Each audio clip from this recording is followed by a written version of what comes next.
watching. I'm going to give a few more minutes, or a minute or two, for everyone that maybe is just tuning in now. And we will get started as soon as we're ready. Till then, just hang on and we'll chat in a little bit.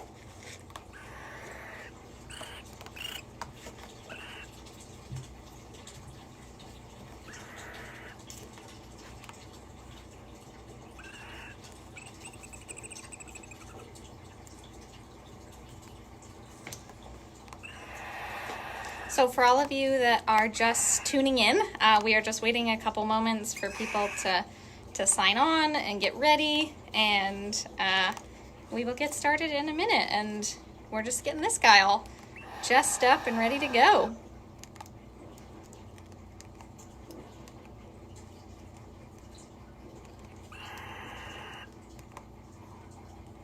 And hopefully everyone can hear me okay. And the barn owl as he's making some fun sounds. Yeah.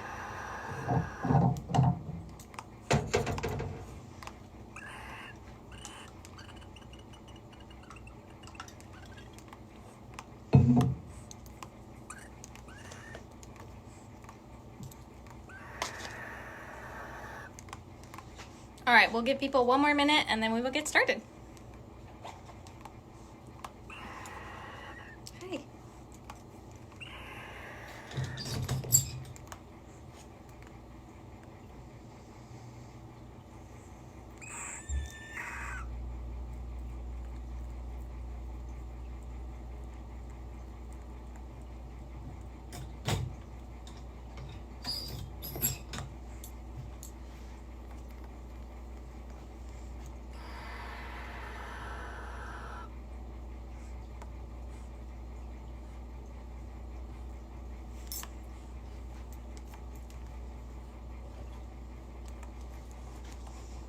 All right, so while we get waiting for everyone to get on, I guess we can start because it is a little past 10. So for those of you that don't know me, my name is Shelby, and I work here at the Concord Audubon Center in New Hampshire, for those of you maybe that are listening outside of New Hampshire. I am the education coordinator here, and I predominantly do education programs, as well as working with our live raptors that live here. So we have 6 rehabilitated raptors that live at our center. They all have an injury of some sort, and they are basically non-releasable birds, which means that they can't go back to the wild. A lot of them have wing injuries. Our little screech owl that we have, he has some neurological damage. He was hit by a car and basically can't go back to the wild because he can't fly all that well. This guy is our barn owl, which you are all here to learn about. So this guy is we call him a captive raised bird, which means that he is a bird that was raised in a facility in South Carolina, and he was raised for education purposes. The best way to describe it is that he is human imprinted, which means that he basically thinks he's a human. Which is pretty funny to think about. But there's nothing physically wrong with him, which is one of the really cool things about him. He is a bird that is fully flighted, which means that he has no problem flying. He can fly around. Nothing physically wrong with him, just that he is too used to humans. So one of the really cool things about him is that he really enjoys being around people when he's in the mood, right? But there have been studies that show that owls in captivity, or that are raised in captivity, make way better education birds because it's less stress on them because they're used to people. The wild parent-raised birds, so birds that are raised in the nest by other birds, they don't make great education birds because they aren't around humans. They don't really know maybe what a human is, and they are a little bit uncomfortable around humans. So it's better actually to have a captive raised bird as an education program bird than it is to have a wild bird. So this guy is one of our education birds. So the way we can do this is if you have questions, kind of just put them in the comment box, and I can see all of them coming in right now. So if you have questions, feel free to ask them there. I have lots of knowledge about this, guys, but if you have things that you want to know, feel free to just type it down there in the box, and we can learn together. And I saw a couple questions a little while back about what the name is. So this guy, we just call him the barn owl. And the reason we don't give any of the animals names here at our center is so we can keep them as wild as possible. We try to just call them by what they are, which means that basically we just call him the barn owl. And we have, for the other birds we have a red-tailed hawk, a screech owl, a bald eagle, and 2 barred owls, and then this guy, the barn owl. So we just call them by what they are. We don't give them names, because when you give something a name, it kind of turns into your pet. And these guys, they aren't our pets. We don't get to like cuddle with them and play with them, play fetch with them, nothing like that. So we just call them by what they are. Good question. Somebody asked how old he is. So this guy, he is 3. He will be 3 actually in a couple weeks, in April. So he is a younger bird in terms of captive raised birds. In the wild, barn owls typically tend to not live as long. They tend to live around 5 years old. So this guy being 3, in the wild, he would kind of be on the older side.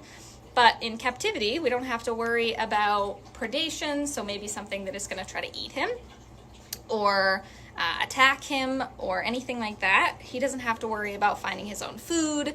He is capable of, eating his food every day. We feed him every day. So he doesn't have to worry about all those things that a wild bird would have to deal with. Let's see, what other questions do we have? What does he eat? Good question. So this guy in captivity, he eats things like mice, rats, and quail. And a quail is just a small little bird. Typically in the wild, these guys probably wouldn't eat a bird just because they're not really designed to fly really fast and be able to catch a bird. But they are eating them here in captivity because it is good for them. The feathers are actually really good for their digestive system. The bones and stuff are all good for them. In the wild, he would eat more things like moles, voles, other small rodents that he would typically find out at night. Because this is a nocturnal bird, which means that he is awake during the nighttime and sleeping during the day. So he's eating things that maybe is going to find at night, which I think is pretty cool. We'll see while we're on that topic if he wants to eat something. He's looking a little antsy here. So I have just a couple pieces. I will warn you, this is some cut up pieces of rat. So if you're not interested, maybe look away. But these guys are carnivores, which means that they eat strictly meat. And they do eat everything, which I think is one of the really cool things about these guys. This guy has been funny with his food lately, so he may eat it, he may not. He might just play with it, make sounds. So one of the cool things about these guys is that they eat their food. When they eat their food, they eat everything. So they eat the bones, the fur, the meat, the organs, everything. There's a couple things that maybe they don't really love in their food, but they're still going to eat it all. And then one of the cool things about owls is they do this thing where they cough back up an owl pellet. For those of you maybe that have gone through school and dissected owl pellets before, that is a really cool experience. So these guys, he coughs back up a pellet, which is basically everything that his body can't digest, or things that his body maybe doesn't like, or some things that just aren't good for him. So when this guy eats, today he's eating some rat. So he's going to eat the bones and the fur and the organs and everything. And then, like 12 hours, maybe a little bit longer later, he's going to cough back up the bones and the fur.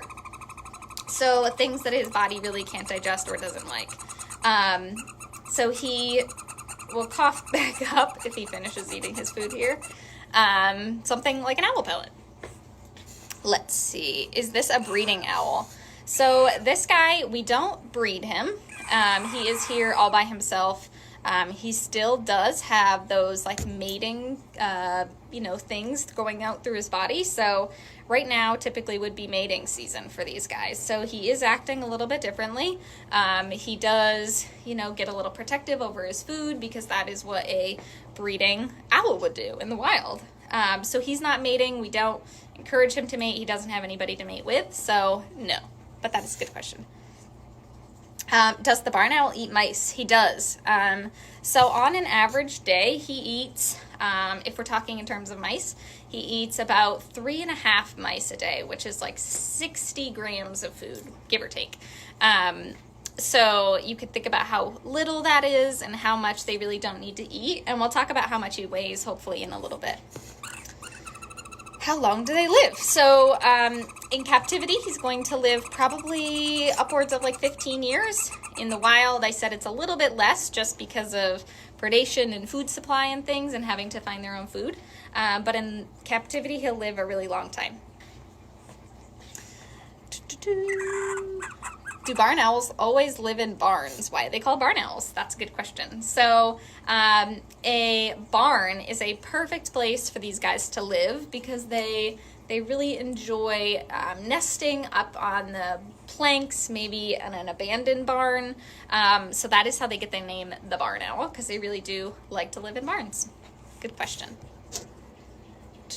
Does the light bother their eyes? That is a really good question. So no. So these guys have, it's kind of like night vision, so I could see how you would think maybe that the light would hurt their eyes. They have kind of these special eyes that are really designed to help them see at night, but they can also see pretty well during the day. So really there's their eyes maybe are a little bit sensitive, but it doesn't hurt them. That's a good question. Let's see. How far the barn owl can turn his head? That's a good question. So, a lot of people think that barn owls or owls in general can turn their heads all the way around, like a full 365-degree circle. These guys can turn their heads pretty far. It's like 265 degrees. We'll see if we can get him to do it here. He's focused a little bit on his food, so let's see if we can get him to eat his food here. Why don't you eat your food?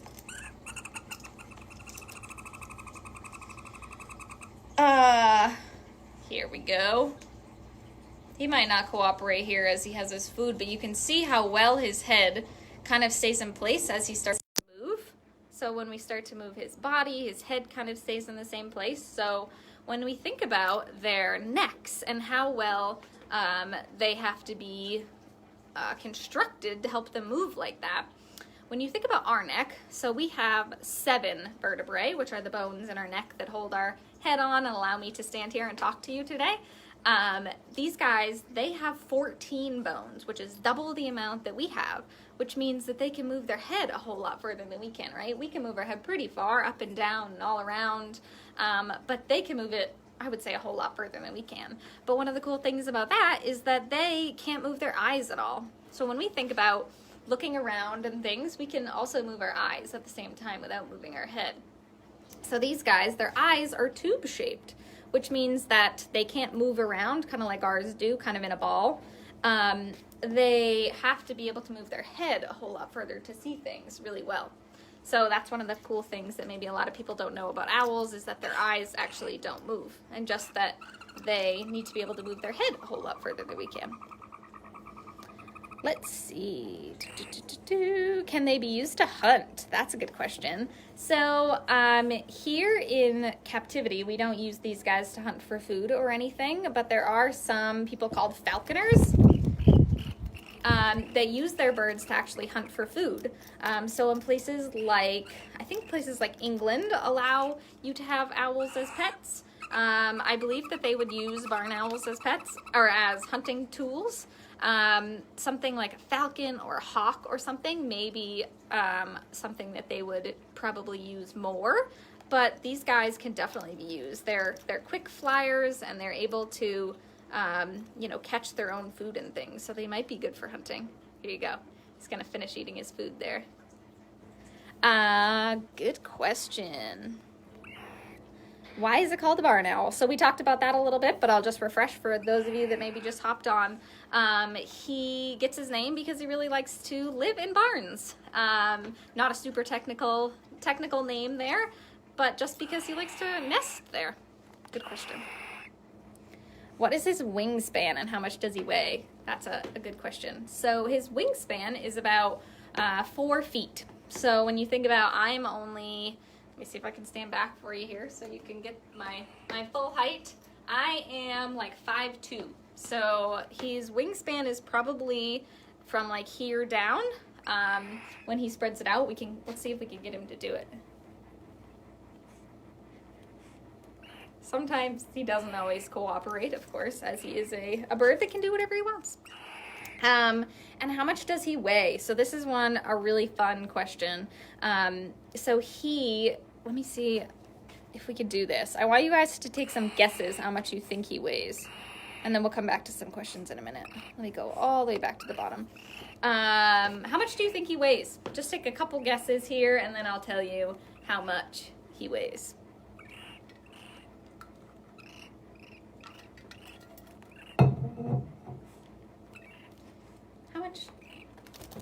How much do you think this guy weighs? 2 pounds. That's a good guess. 5.3 pounds. Really good guess. 1 pound. 3 pounds. All right. We'll see how many others are coming in. 4 pounds. Okay. Are you ready for this? So he weighs 400, this morning I weighed him, he weighed 450 grams, which is just shy of a pound. So when you think about how light they are, you have to think about their feathers, which really doesn't weigh anything, right? Because they're really light. And then they have hollow bones, which is something that maybe people don't think about all that often. So when we think about our bones, we have marrow inside of our bones, which is basically helps us move our bones, and they're really strong. So when we think about these guys, they have hollow bones, which means that there's nothing inside. When they fly, they can actually fill their bones with air. So when they breathe kind of like we have. They don't exactly have lungs like we have, but they have these air sacs that basically fill their whole body. So when they breathe, those air sacs fill up, and the air can actually go inside of their bones. So their bones help them stay really light. So when people guess, like, it's really funny to see people guess like 20 pounds. I would have to be really strong, first of all, in my arm. And secondly, they're really light so they can fly, right? So that is how much he weighs. That was a really good question. Let me go back here. That was some really awesome guessing. You guys are doing great. How big are the rats? So the rats are just your average size rat that we feed the birds. We cut them up into small pieces so we can train with them. So when this guy is working or out doing programs and things, he's actually just getting really small pieces. I know maybe some of you missed the food thing. We'll see if we can get him to actually take it and eat it instead of just hanging on to it this time. He likes to make noise. Let's see. Ooh, what's the difference between a barn owl and a barred owl? So a barn owl, which is this guy, B-A-R-N, as opposed to a barred owl, B-A-R-R-E-D, which I'll show you the difference. So this is our barn owl, which is more of a whitish, smaller brown color, and they typically have this heart-shaped face that you guys can see here. And this is our barred owl. This one is what we call a mount. So this one is not alive. These guys they get their names because they look like they have these bars on the front of them. So that is a barred owl. And typically the barred owls are a little bit bigger. The barred owl is the most common owl that we have here in New Hampshire. They make the sounds like they're saying, "Who cooks for you?" So it sounds like, "Hoo, hoo, hoo, hoo." And these guys, they actually don't hoot like your typical owl. They make kind of like a screeching, hissing sound, which is kind of scary. So they're not your typical hooting owl. So when you hear the hooting in the woods here in New Hampshire, it's typically your barred owl. And we actually don't have barn owls here in New Hampshire anymore, or no breeding pairs at least, which means that they're not recorded as living in New Hampshire. They have kind of moved on. We had our last breeding pair in Hollis, New Hampshire in the 80s, I believe. So it's been a while since we actually had these guys living in New Hampshire. They live in kind of warmer climates where there's more land for them to fly around in, more barns for them to live in, places like that where they can have an abundance of food. Good question. He likes to talk. How do they get their water? That's a really good question. So these guys in their enclosures all have water pans that they can bathe in, which means that they'll get in and kind of splash around and preen their feathers. So preening is basically how they clean their feathers. So they basically stay clean and healthy, and so that they can make sure that their feathers are perfect for flight. So they have a water dish they can bathe in. They can get down and actually drink the water if they want to, although just from my knowledge of these guys and with our all of our birds that are living here at our center, not a lot of them actually get in the water and drink water. And they actually don't do a lot of bathing either, but this guy, he's a big fan of his water, so he'll go down and he'll actually get in his water and splash around and preen his feathers. But as for how they drink their water or how they get the majority of their water, they actually get a lot of it through their food. So these guys eat things like mice and rats that are actually going to be drinking water, that are eating lots of maybe fruits and things that have a lot of water in them. So they actually get their water from the food they eat. Good question. Let's see. We'll go back down to the bottom. What type of meat does he eat? So this guy is eating things like mice, rats, and other small rodents. Can you train them? That's a really good question. So yes, it's not easy, but the way we do it is we use mostly positive reinforcement. So basically we teach them a behavior, and we associate the behavior with something good that they enjoy. So for these guys, it's food.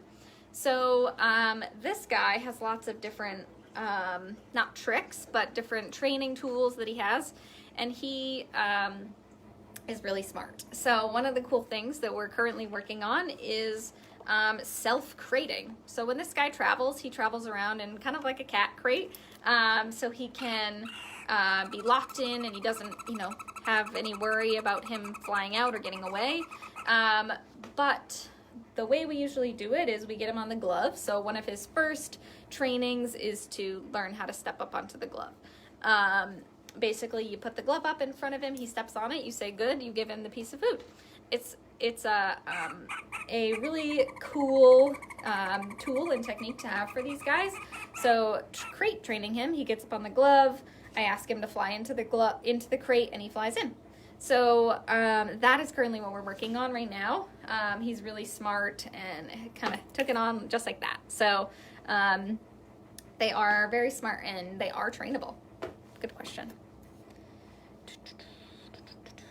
Why do they have such good hearing? Really good question. So these guys we were talking a little bit about their eyes and how their eyes are good at night. Maybe not during the day so much, but their eyesight is good, but their hearing is like the best skill that they have, or the best feature, or what's the word I'm looking for here? The best sense that they have. So this guy, he has to be able to hear things really well. So you can imagine being out at nighttime when it's dark, and maybe our eyes are a little bit better during the day and not so much at night. But these guys, they have to be able to hear things really well at night. So when he's out at night, maybe listening and sitting and waiting for things to go by, he's actually using his senses, so his ears, to actually listen for things. So his hearing is really, really, really good. One of the cool things about these guys is when we think of barn owls, we think about this heart-shaped face that they have here. This is actually what we call a facial disc. So basically this heart-shaped face actually sends the sound back towards his ears. So owls actually have ears just like we have. They don't have the outer ear that we think of when we think of our ear. It's kind of just like a hole in the side of their head. But one of the cool things is that their ears are actually not symmetrical. So if I was an owl, one of my ears would be up here and one of my ears would be down here. So their ears actually aren't symmetrical to the face like ours are. So this heart-shaped face actually helps amplify his hearing. So when a sound comes at him, let's say he hears a tiny little mouse squeaking under the grass and things, the sound actually comes and amplifies itself back to his ears. So the face actually sends the sound back towards his ears and can help him hear well. One of the things you'll maybe notice about this guy is that he does a lot of this. It kind of looks like he's dancing. But what he's really doing is that he's just trying to figure out where sounds and things are coming from. And he's also trying to figure out depths, so maybe how far away something is. So right now I'm in a room with, as you can see, lots of different mounts and things. Behind the camera here, there's all kinds of mounts. So when he's doing this, he's trying to figure out maybe how far away something is, if I can fly there, how far it is away, and then maybe where sounds are coming from. So their ears are really, really unique when it comes to being able to hear different sounds as well as like depth perception and things.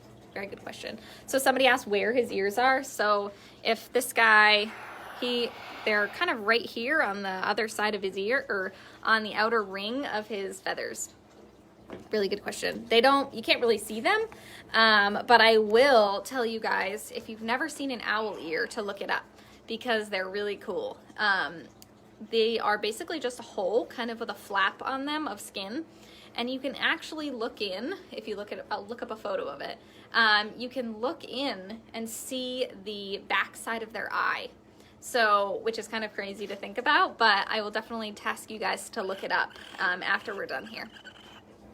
Are there different kinds of feathers on males and females? Really good question. So, yes, absolutely. So this guy, I guess I forgot to mention, he is a male, which means that he is a smaller of the two. So female barn owls, or female birds, really tend to be the bigger of the two birds. So in terms of barn owls, the females actually tend to have a lot more black spots on their chest. So if you can't see them, I'll kind of bring them in here so you can see.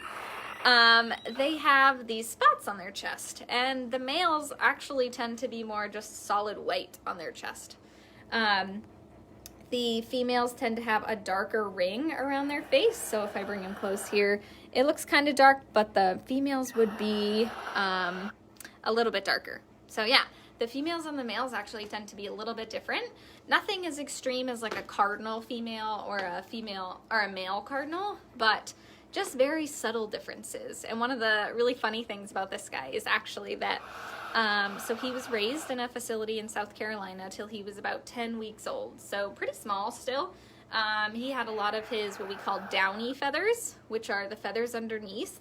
That keep them warm. So if you have like a down jacket that's kind of puffy, those, not owl feathers unfortunately, but those are the feathers that kind of fill that jacket and keep you really warm. So these guys are coated underneath with those feathers. And then the top feathers, we call their contour feathers, which are these feathers on the back that kind of give them their color, the ones on the front. And then on their wings, they're called their flight feathers. So they have secondary and primary flight feathers, and those are basically the ones that help them fly. So this guy, when he came to us, he was just like this little fluff, and they sent him, he flew from South Carolina on a plane in his crate actually, and he arrived and they said, well, we think it's a girl because he actually has several spots on his chest, and that is typically this is typical mating behavior for all of you that are wondering what that is like. So these guys, when he came to us, he had a few spots on his chest, but nothing extreme. And then as he kind of got older, he got more spots. So they said he is a girl. So there's no 100% way of telling whether it's a male or a female just by looking at him. So the vet that we go to actually has to do a blood test in order for them to 100% know whether it's a male or a female. So for the first few weeks of living with us, he was a female. And then we took him to the vet because all of our animals go to the vet, just kind of like your pets, but these guys get just checked up to make sure they're healthy. Since we don't really have any hands-on or anything, they get their once a year check where they get checked up on. So he went to the vet, got a check, got his blood drawn, and it came back that it was a boy. So really there's no 100% way of telling just by looking at them. That was a really good question. When does it sleep? That's a good question too. So these guys, so they're all on display here at our center, which means that they can be viewed at really any time. After they eat in the morning, typically this guy will go back up into, he has a roosting box, which is basically where he goes up to and he he has a warming wall in there, which means that he can go in and get warm when it's cold out. So in the wintertime, he comes down, he gets his food, he eats his food, and then he goes back up to his warming roost box, where he will sleep pretty much for the rest of the day unless he's needed for a program, or, you know, out flying around. So typically in the daytime when he has programs and things, he's out doing things like this, interacting with the public and, you know, doing lessons and things with schools and classes. And but when he's on his own and he doesn't have programs like that, he kind of stays in his enclosure and he does sleep. I'm not here at night. We do have a camera in our enclosure so we can kind of see him and check up on what they're doing. But I will tell you that the barred owls are up all night long, hooting and calling. So I can imagine that they spend most of their time sleeping during the day, and then at night they're kind of awake and, you know, just checking everything out. Really good question. I saw a couple more questions about, are these permanent residents? Do they imprint? All kinds of questions about these birds. So just for those of you maybe that are just tuning in, this guy is our barn owl. He's a resident barn owl, which means that he lives here at our center. He is a captive raised bird, which means that he was raised in a facility in South Carolina where he was raised by humans and was sent here to be a education bird. The rest of our birds, we have 6 of them here at our center. The rest of them are injured, non-releasable rehabilitated birds, which means that basically they were injured and can't go back to the wild because they wouldn't be able to fend for themselves, and they would potentially die. So they live here at our center with us and until they pass on. But we actually have a eagle that lives here. He is 30, he'll be 33 this year. So he's definitely in the upper ages of his years, but he is living out his life here and happy and getting lots of fish. So can kids volunteer with the organization? That's a really good question. So for those of you maybe that are seeing this and kind of getting really excited about what we do here at New Hampshire Audubon, all of our volunteer opportunities are all online. So if you go to New Hampshire Audubon or nhaudubon.org, you'll see all of our volunteer opportunities right now. And as far as kids, that's kind of on a case-by-case situation. If you wanted to, you could reach out and we could chat about that if the time came up. When was he born? Good question. So he was born in April. So his birthday is coming up and he will be 3. Really good question. Why does he make noises when they eat? That's a good question. So this guy is... he is just kind of protective over his food these days. So I said, for those of you maybe that are catching on, he's kind of in mating, breeding season right now, which means that he is kind of looking for a mate. His senses are all heightened and he's, a little bit overactive right now, which means that he's just kind of making noises and food is very exciting for him. So that is typically, he's not usually this vocal when he eats. Or this vocal at all, which is kind of funny, which is exciting for you guys to see. Let's see, what other questions do we have? How many eggs does a female lay each year? Sorry, I saw that one a couple times and I kept missing it. So one of the really cool things about barn owls is that they can actually lay upwards of like 12 eggs, which is insane if you think about trying to take care of 12 babies every year. So they can actually lay around 12. And then obviously there are some complications that can happen with eggs. So they lay 12, but not all 12 will hatch. Yeah, really good question. Thank you. Somebody said, didn't you say the owl was a girl? So when the owl was first sent to us from the center in South Carolina, they thought it was a girl because the females tend to have more spots on their chest. And as you can see, this guy has a fair amount of spots on his chest. But a blood test revealed that it was actually a boy. Good question. Why was he sent here? So he was sent here for education purposes. So I said this at the very beginning, so if you missed this one, owls in the wild that have been injured and rehabilitated, they don't make the greatest education birds because it is super stressful for them. So this guy being a captive raised bird, which means that he's raised by humans, he's never known how to be an owl out in the wild, he's used to humans, he's cool with me hanging out kind of close to him, happy to be around us, I will say. So a captive raised bird makes a better education bird than a parent raised one does. Good question. What else do you guys want to know? I'm trying to think what else I can tell you. So one of the really cool things about barn owls is that they have on their toes, and I might not be able to show you, but I will try. So on this toe right here, he kind of has this, it's like a little comb. You can see it really well there, actually. And that is actually used for grooming. So he uses that talon, which are what his feet are called, specifically in raptors. He uses his talon to kind of comb himself, to preen his feathers, kind of like what I was talking about a little bit earlier with he uses his mouth to preen his feathers, and he uses this comb kind of on his talon to kind of brush his feathers and things, which I think is pretty cool. One of the other things about these guys is that, what was I just gonna say?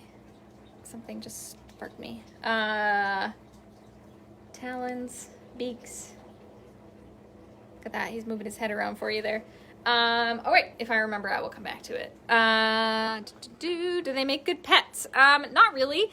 I wouldn't want this guy as a pet because he is, as I was saying, he has these sharp talons. So these things are really sharp, hence why I'm wearing this leather glove.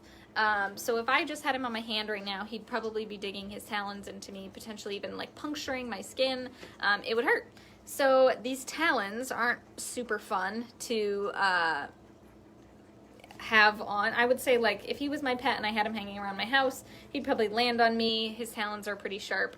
Not the best pet I could think of. And then he has this really sharp beak that is good for ripping meat apart. So he said that he's a carnivore, which means that he eats meat. In the wild, his food wouldn't be cut up into small, fun little pieces for him. So here in captivity, we cut them up, but he needs to be able to rip them apart in the wild if he needed to. So I would say probably not a great pet to have. Also, it's illegal here in New Hampshire or the United States to have barn owls in captivity or as a pet. So you would have to live in someplace like like England or places across the way from here. I may have missed this, but as a barn owl occurring more regularly in New Hampshire, is their range still further south? Yes. So unfortunately, we don't have any breeding pairs here in New Hampshire anymore. I think our last breeding pair was in Hollis in the 80s, and they, unfortunately, we don't have them here in New Hampshire just because of maybe their, the habitat that they live in maybe doesn't exist anymore. There aren't a lot of barns for them to live in. Maybe the food isn't as abundant as it once was. So yeah, unfortunately, no, we don't have them in New Hampshire.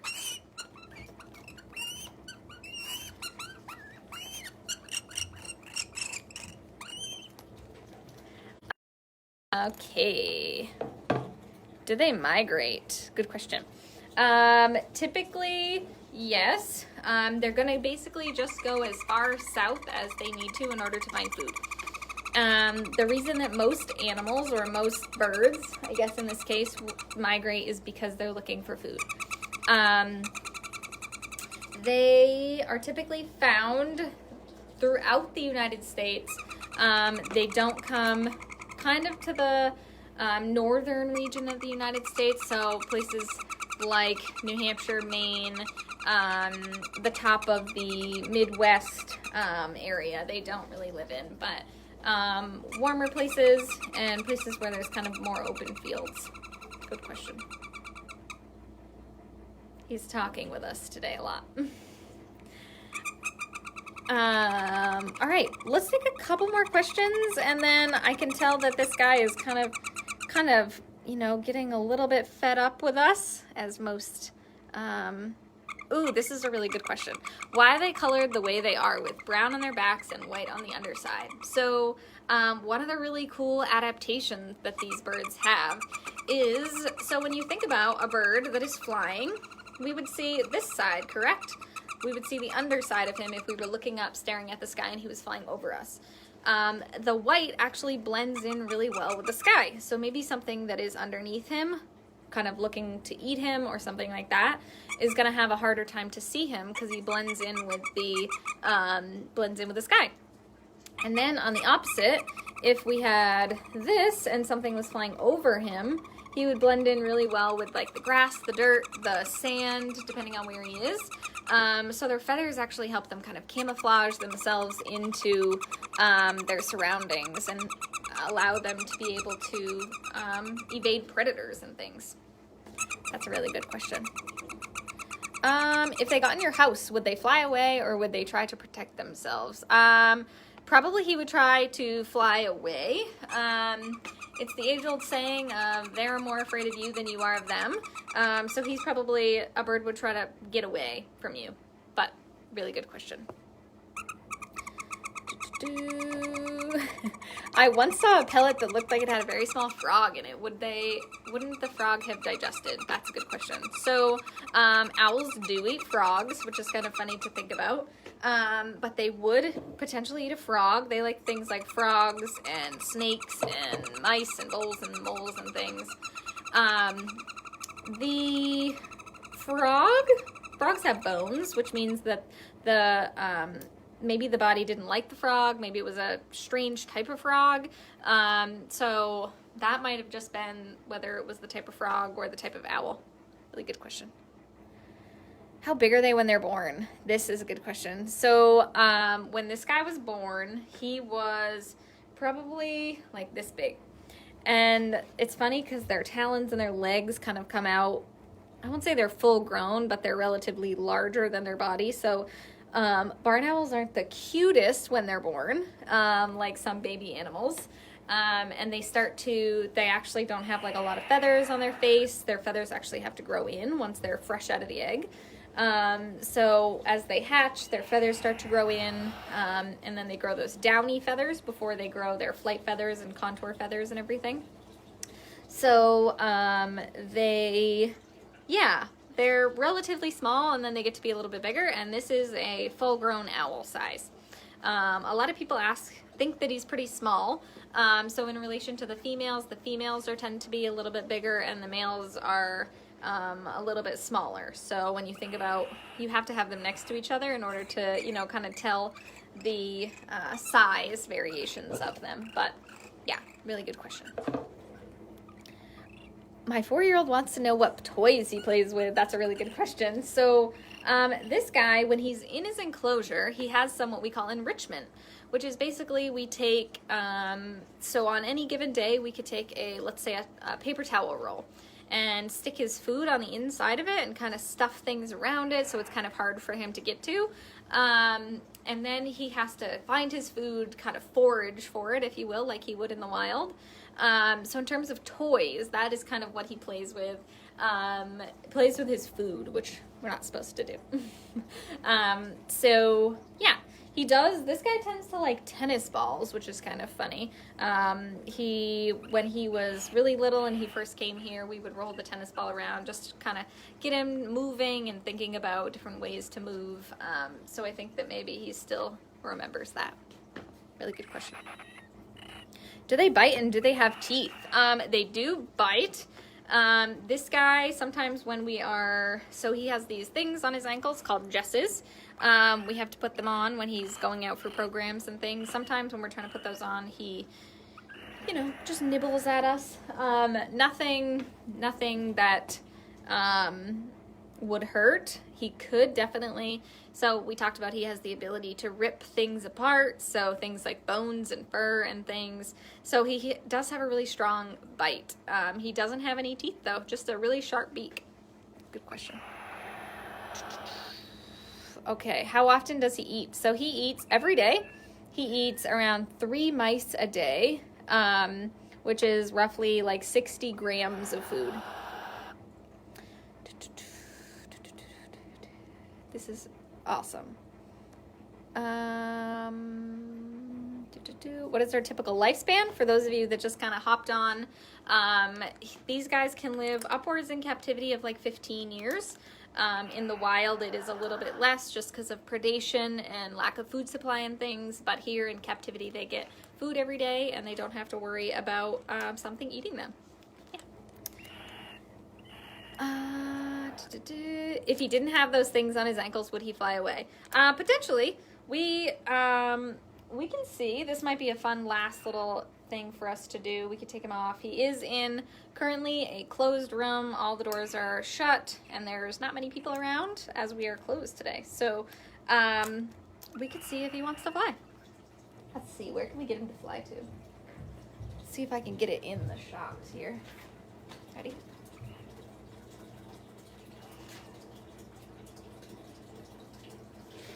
He's probably not going to now that I just said he would. He's no longer attached though, which means that he could fly at any minute. So if he does decide to do that, then yeah. Okay, I think that concludes our first ever Facebook Live. I just want to say thank you for all that tuned on and asked some really awesome questions. Hopefully we can continue to do this with some of our other birds and some of our other animals. And hopefully you all will tune in. So thank you so much for coming and hope you have an awesome rest of your day.